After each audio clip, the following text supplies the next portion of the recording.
Hindi niya napigilan ang pag-alpas ng luha sa kanyang mga mata for her anger with Justin and her disappointment for what James did. I understand your point, James. But do you really think having a bet would make things better? Binawi niya ang kamay at marahang pinahid ang kanyang luha. I understand you wanted to help me but I never expected na pinangungunahan mo na pala ako. And above it all, hindi ka naniniwala sa kakayahan kong resolbahin ang sarili kong problema. Bakit naman ganun, James? I'm big enough. I know what I'm doing. Do you really believe I am a very gullible person who will easily get swayed because of his pretending gestures? I have known your brother long enough. I'm trying hard to strengthen myself, James. And I thought you were the first person who will believe me na kaya ko mag-move on sa kanya on my own. But you proved me wrong. Angela. James' voice sounds hopeless. Instead, you slap it on my face na kailangan ganito pa mangyari para makawala ko sa kapatid mo. They went silent for a moment. James' eyes were bloodshot. Humingo siya ng malalim at pilit nang umiti sa kabila ng bigat na nararamdaman niya sa kanyang dibdib. But don't worry, James. Hindi ako galit sa'yo. As I have told you, I understand your point. It's just that I am a bit disappointed. Walang taong matutuwa kapag nalaman niyang pinagpustahan siya at matalik na kaibigan pa niyang isa. This is betrayal, James. Just like what Albie did. I'm so sorry, James said, and hung his head low again. If only I could turn back the time. Hindi ako papasok sa bitag ng gagong iyon, but it was too late for me to think of that. Right? Malungkot siyang tumango. Tama ito. Nangyari na ang lahat at kahit ano pa mang sama na loob niya. Hindi na nito mababagong katotohanan ng maaaring matagalan siya bago makawala sa demonyo niyang asawa. I'll be leaving today, Angela. Anunsyo ni James. Napatitig siya sa kaibigan. Why? Kahit pa nagkaroon sila ng hindi pagkakaintindihan ngayon, she doesn't want him to leave just because they had misunderstandings. It was part of the deal. If I lose, Justin will take over the agenda. Probably, he planned this to get close to you. Tugon ng binata. Mas lalo lang nadagdagan ang galit niya sa lalaki. That man is really evil. At kahit na anong mangyari, hindi na ito magbabago pa. She heaved a sigh. Huwag kang mag-alala. Wala pa rin naman siya magagawa kahit na manatili siya dito. There is no way na magpapakatanga ulit ako at hahayaan siyang saktan ng damdamin ko. James nodded and said his sorry again. Matapos nila mag-usap ay nagpaalam si James sa kanya na may kakausapin lang ito sandali. Siya naman ay naglakad-lakad sa labas nang makasalubong niya ang lalaking siyang nagpapakulo ng dugo niya ngayon. Hindi niya ito pinansin subalit hinarang siya na lalaki. Tiningnan niya ito ng masama. Umalis ka sa daraanan ko, Justin. Pero imbes na sumunod sa sinabi niya, bahagya pa nitong inilapit sa kanya mukha nito. I am also badly hurt, Angela. Can you tend my wounds too? Nito't iniabot ang maliit ng first aid kit sa kanya. Mas lalo lang siyang nagalit kay Justin. Sa tingin mo ba talaga'y nakikipaglaro ako sa iyo, Justin? Natigilan naman ang lalaki at unti-unting inilayo ang mukha nito sa kanya, saka tumayo ng maayos. I just want to make things right. Hindi pa man tapos sa pagsasalita si Justin ay dumapo na ang kanyang kamay sa pisngi nito. Make things right? Akala mo ba mauuto mo ako dyan sa mga pinagsasabi mo? Ito ang tandaan mo, Justin. Whatever games you're playing right now, I'm not gonna let you win. May diin niyang bigkas at padabog na ibinalik ang first aid kit na muntik na nitong mabitawan. Oh, dahan-dahanin mo naman. Asik ni Justin kay Sander habang ginagamot nito ang sugat na dulot ng away nila ni James kanina. Ito na yung pinakadahan-dahan ko. Langiya naman, bakit makas ako pang inutusan mong gumawa nito? Nakabusangot naman tugo ni Sander. Tinignan niya ito ng masama. Do I have a choice? Kung may mapagpipilian ako, hindi ako hihingi ng tulong sa'yo. Muli siyang napadaing ng diniinan ni Sander ang hawak nitong bulak sa kanyang sugat sa mukha. There are a lot of pretty women out there who wanted to tend your wounds. Bakit hindi ka sa kanila magpagamot? If looks could kill, sigurado siyang kanina pa bumulagta ang kaibigan niya. Are you an idiot? I don't want any of those women, Sander. Bakit? Ako na bang gusto mo? Langya ka, akin na nga yan. Binawi niya ang bulak at siya na mismo ang nagdampi nito sa kanyang sugat sa gilid ng labi. Langya, namumuro na si James sa kakasuntok sa kanya. Pangilang beses na ba yun? And Angela? Pangilang beses na ba yung sampal na natanggap niya mula dito? And yet, he doesn't feel mad at her like before. Maayos pa kaya ang takbo ng utak niya? Nakakapanibago ka, Fortalejo. Don't tell me good boy ka na. Ayaw mo na ba sa babae? Kumunot ang kanyang noo at sinikol si Sander. Just shut up! Masungit niyang asik at hindi na ito pinansin. Matapos niyang magamot, ang sugat nito ay muli niyang hinarap si Sander na kasalukuyang umiinom ng juice. Dude, I need to ask you something. What? Tanong nito nang hindi man lang sumusulyap sa kanya. Paano ba manligaw ng babae? Kaswal niyang tanong. Halos maibuga na ni Sander ang iniinom nitong juice sa tanong niya. Seriously? Anong klaseng tanong yan, Fortalejo? Simpleng tanong lang yan, kaya sagutin mo ako. Nainip niyang wika. Binigyan siya ni Sander na nakakalokong ngisi. Langya, sa dami ng babaeng na ikama mo, magtatanong ka na ganyan? Napakamod siya ng noo kahit na wala namang makati. They are different. Paano mo ba niligawan si Lian kung ganoon? Sandali siya nag-isip. I didn't courted her? Then, how did you end up dating her? Nalilitong tanong ng kaibigan niya. She just told me she liked me and she initiated. You know? Tom, I can't tell you exactly what we did. That's too much information. I am a man, Sander, at hindi nakakalalaki ang ganoon. Nakabusangot niyang tugon. Natawa naman si Sander kaya hinampas niya ito nang napulot niyang unan sa sofa. I did serious, Sander. How do you court a woman in a decent way? Yung tipong hindi niya iisipin na sex lang ang habol ko sa kanya. Teka. Is this how you'll have your revenge? Liligawan mo sa Angela? Umiling siya. It's not about it. Sander tilted his head and looked at him as if he was an alien in his eyes. If it's not for revenge, then what is this all about? Humugot siya ng hangin at napasandal sa sofa. Para saan nga ba ang lahat? He doesn't know either. All he know is this is the right thing to do. Ang gulo. Hindi ko pwedeng sabihin sa'yo lahat. Ang mabuti pa ituruan mo na lang ako kung paano maligaw. Pangungulit pa niya. Sandaling nag-isip si Sander at maya-maya pa'y napangisi. Alam ko na. Paano? Agad niyang tanong. Let's ask our Cupid Master. Sigurado akong matuto. Tom, no. Ayoko, Sander. Walang magandang ituturo sa atin ang balmaseda na iyon. Puro kalokohan lang at pagtatawanan pa ako. Why can't you just teach me? Hindi ka ba marunong maligaw? Kunot noon niyang tanong. Sander went silent and slowly shook his head kaya siya naman ang natawa. Langya, maybe this is the perks of having a very handsome face. They can't help it when women throw themselves willingly to them. Why don't we try searching on Google? Malay mo may makukuha tayong impormasyon. Biglang suwestyon ni Sander. Sandali siya nag-isip. Sigurado ka bang reliable ang Google sa impormasyong kakailanganin natin? Baka pumalpak ako at sampalin ulit ako ni Angela. Alalahanin mo, Sander, namamanid ang pisngi ko sa kakasampal niya. Sigurado ako dito, Justin. Dito tayo humanap ng solusyon sa problema mo. Alanganin man, ay napapayag din siya ni Sander sa suggestion nito. Kaya ng mga sumunod na oras ay abala sila sa pagtatala ng mga gagawin niya. Angela was finishing all the paperworks inside her office dahil harvest na sa tubuhan sa susunod na mga linggo at balak niyang doon maglagay sa area para matugunan ang iba pang pangangailangan ng mga tauhan. Tumunog ang intercom kaya sinagot niya ito habang hindi pa rin humihiwalay ang atensyon sa binabasa niya. Yes, Louie?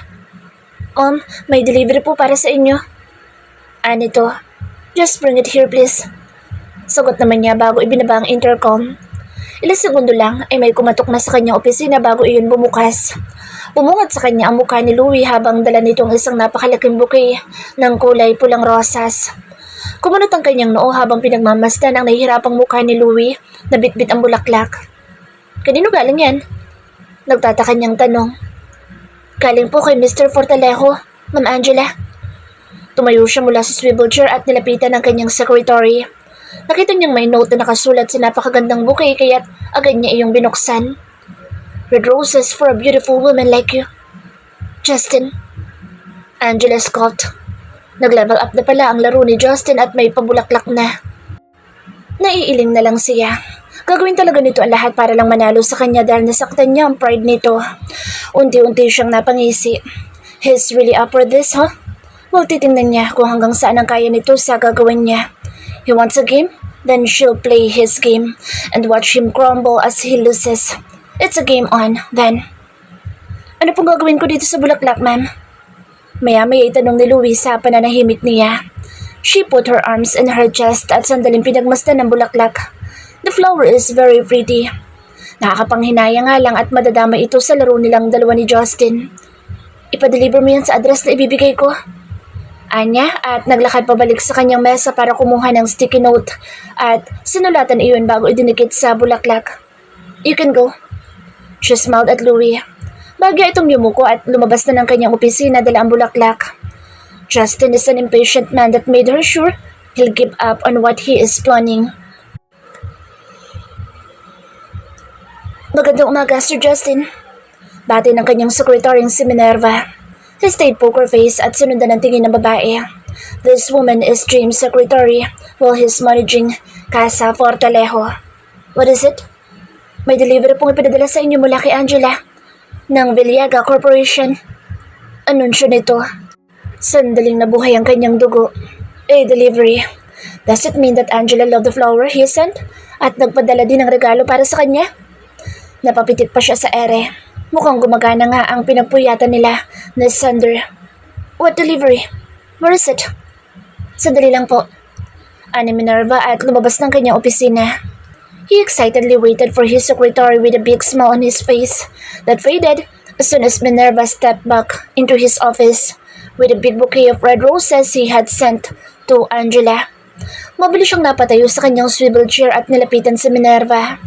Napansin niya ang maliit na kulay pink na sticky note sa bulaklak. Marahan niya iyong kinuha at binasa. Nice try, but red isn't my cup of tea. Angela. Nasapon niya ang kanyang noo at tumitig sa sticky note. Ano nga bang paboritong kulay ni Angela? Damn it, he doesn't know anything about her. Sandali siya nag-isip kung anong susunod niyang hakbang. Maya-maya pa ay nagluwanag ang kanyang mukha. Jessie Villaga. You're right, ito ang tatanungin niya. He immediately called the woman's number from her business card, but as soon as she knew it was him, abay pinatayan ba naman siya ng telepono? That woman is ill-mannered. Sino pa bang nakakakilala kay Angela? It's Obi and James. But no, those two isn't an option. Huminga siya ng malalim. Who cares? He can send Angela different colors hanggang sa makuha niya ang tamang kulay ng bulaklak na gusto nito. Minerva, order me a bouquet of pink roses as big as that one you're holding and send it to my wife's office. Mautoridad niyang utos. Mabilis naman tumalima si Minerva. If Angela was thinking he'll give up today, he'll prove her wrong. Ma'am Angela, may ipinadala po ulit na bulaklak si Mr. Fortalejo. Anunsyo na Louie sa kabilang linya. What flower is that, Louie? It's a big bouquet of yellow roses, ma'am. Napabuntong hininga siya. What the hell? Pang ilan na bang bulaklak yan simula kanina umaga?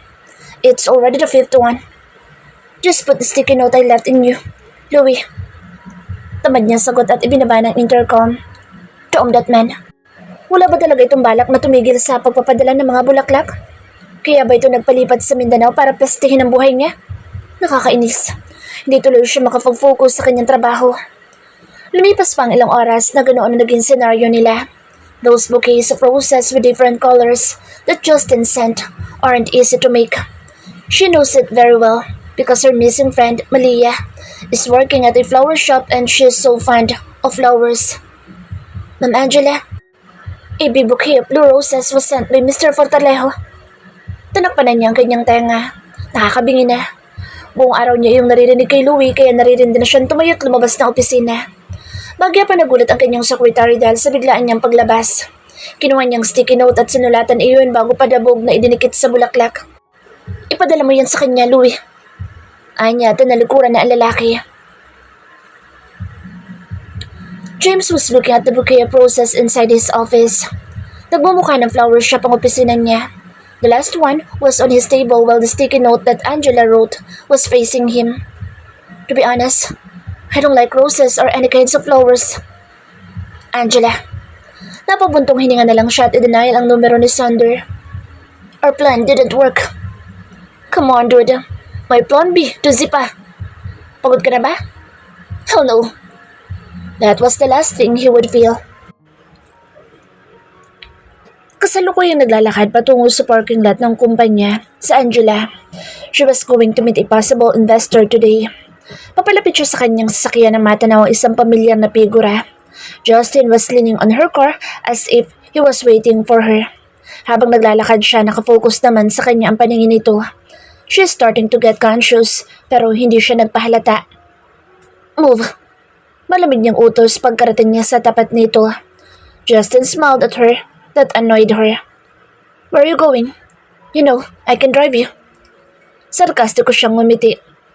Bukod pala sa pagiging flower delivery mo, driver ka na din? Nagkibit balikat naman ang lalaki. You can say that. I can be anything you want today until tomorrow and for the coming future. Tamad niya itong tiningnan. Do you look interested? You know what? Umalis ka na bago pa kita ipakaladkad sa security ko. Saka paano ka ba nakapasok dito? I haven't lifted your ban yet. You didn't, but the president did. Anito nang may mapaglarong ngisi sa labi. He is really getting into her nerves. At bakit ba nakikialam ang papa niya sa bagay na ito? Pinaningkitan niya ng mata si Justin. Damn you! What did you tell to papa? He didn't mention anything that could make you angry, mi amor. I just told him I'm courting his daughter and fixed my marriage with her. He casually answered as if he is really serious about it. Napairap siya para pagtakpan ang pagkislot ng kanyang damdamin nang marinig ang itinawag nito sa kanya. Mi amor. Kung noon siguro matutuwa siya na labis pero ngayon ay inis at galit ang siyang nararamdaman niya. You're really that persistent, involving my parents just to play with me, huh? Wala ka talagang konsensya, no? Justin sighed. I know you won't believe me, Angela. That's why I'm here to prove it. She scoffed. Yeah? Kaya pala ginawa mo akong pustahan at dinamay mo pa talaga ang kapatid mo sa kalokohan mo. You're such a bad influence to your brother. Bakit ka ba niya naging kapatid? You are way too different from him and he was way too better than you in every aspect. Sandaling natigilan si Justin sa sinabi niya, kaya't sinamantala na niya ang pagkakataong iyon para bagyang itulak ang lalaki, palayo sa kanya, at mabilis na pumasok sa loob ng sakyan at pinasibat iyong paalis. Habang nagmamaneho siya ay muli niyang binalikan ng mga sinabi niya kay Justin. Is it too much? But he deserves it anyway, at wala namang mali sa sinabi niya. Totoo naman talaga na mas mabuting tao si James kesa sa kanya. Hindi na niya namalayan pang nakarating na pala siya sa native restaurant kung saan niya kikitain ang sinasabi ng kanyang papa na investor. Good morning, Mr. Dimagabas Reservation? Bungad niya sa receptionist. Magiliw itong umiti sa kanya subalit agad na namula ang pisngi ng mapasulyap sa kanyang likuran.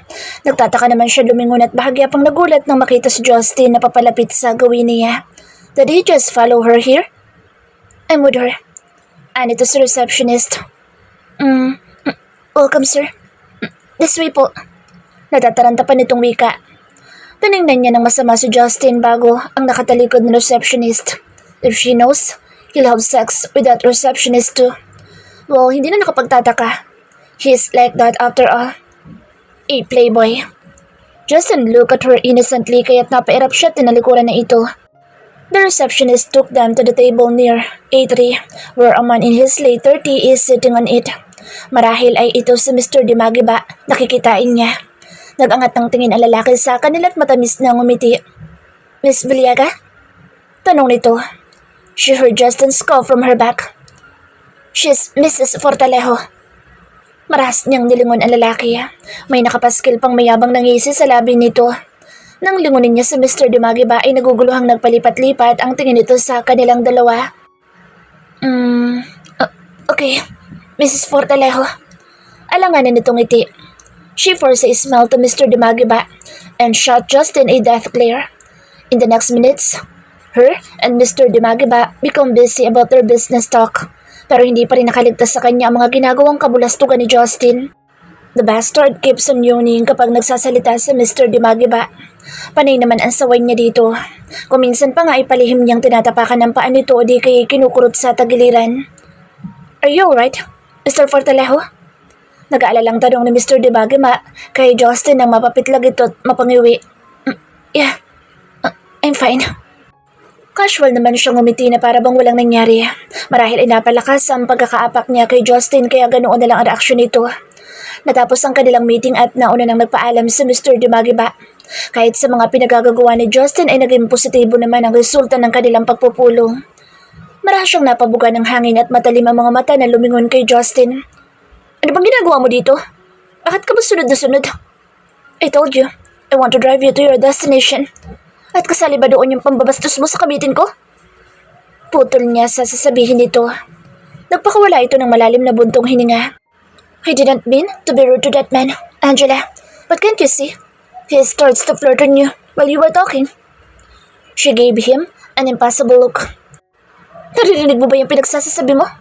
You're judging that person based on what you want to believe? Napakakitad ng utak mo. She combed her hair in frustration. Paano na lang kung hindi naging positive yung outcome ng meeting? Anong sasabihin ko kay Papa? Na kaya hindi pumayag yung investor dahil kasalanan ko? Justin heaved another sigh. Okay, I'm sorry.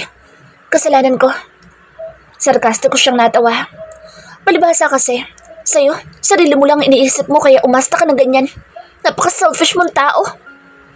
Padarag siyang tumayot, ganun din si Justin kaya't binalingan niya ang lalaki. Stop following me around like a mad dog, Justin. Nakakairit ang pasensya mo. Tinalikuran na niya ito at iniwang mag-isa. May mangilan-gilan pang napatingin sa kanila subalit wala siyang pakialam at dire-diretso lang na naglakad palabas ng restaurant. Pagkapasok niya sa sasakyan ay napahilamos siya ng muka at sumubsob sa steering wheel ng kotse. She know she was doing the right thing pero bakit ganoon kabigat ang kalooban niya sa tuwing inaaway niya si Justin? Nang sumunod na araw ay hindi na nagpakita pa si Justin sa kanya. May konting kirot man siyang nararamdaman sa dibdib niya pero binaliwala niya iyon. Mas mabuti na rin na tumigil ito sa kakalapit sa kanya. Nang sa ganoon, hindi na madagdagan pa ang konsensyang nararamdaman niya sa tuwing tinatarayan niya si Justin. Ma'am, gusto niyo po bang ipag-order ko kayo ng lunch? Tanong ni Louie habang may pinapipirmahan ito sa kanya. Hindi na, bababa na lang ako sa cafeteria. I want to check the foods they provide. So, I'll make a surprise visit. Formal niyang tugon. Sige po, sasamahan ko po kayo. Hindi na, Louie. It's just lunch. Pero, it's fine. You can manage. Paninigurado niya. Tumango naman ito at magalang na nagpaalam. Hindi nagtagal ay sumapit na ang lunch. Gaya ng sabi niya, bumaba siya ng cafeteria para doon magtanghalian. Binati siya ng bawat empleyado niyang nadadaanan.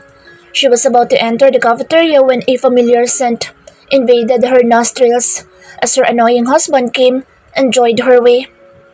Hi, miss me? Pelyo nitong tanong. Umingo siya bago ito inirapan.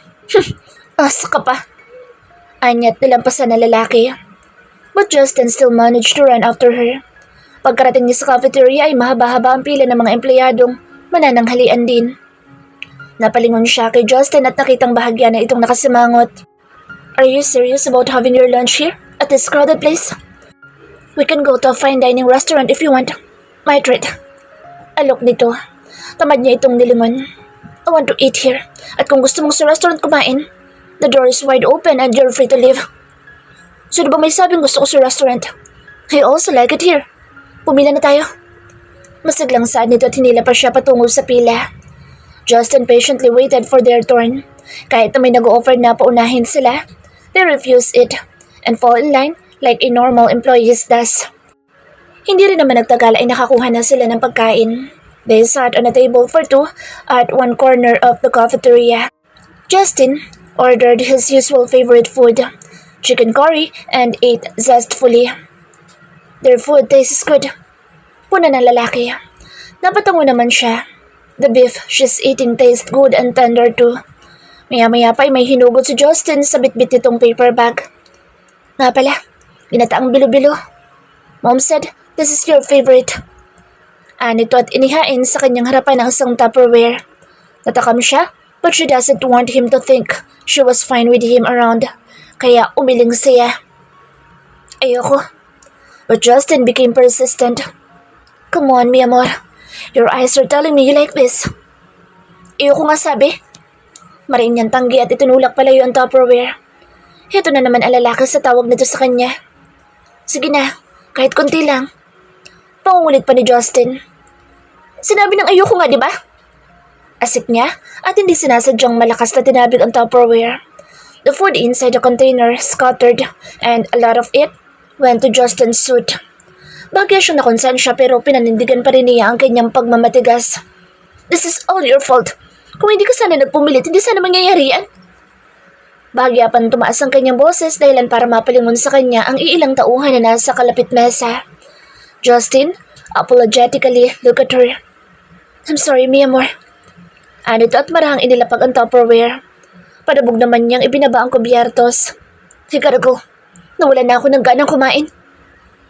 Tumayo siya nang hindi tinitingnan si Justin at bumalik sa opisina niya para doon magkulong. Minutes later, Louie came in her office at may dala itong container ng pagkain at juice. Pinukol niya ito nang nagtatanong na titig.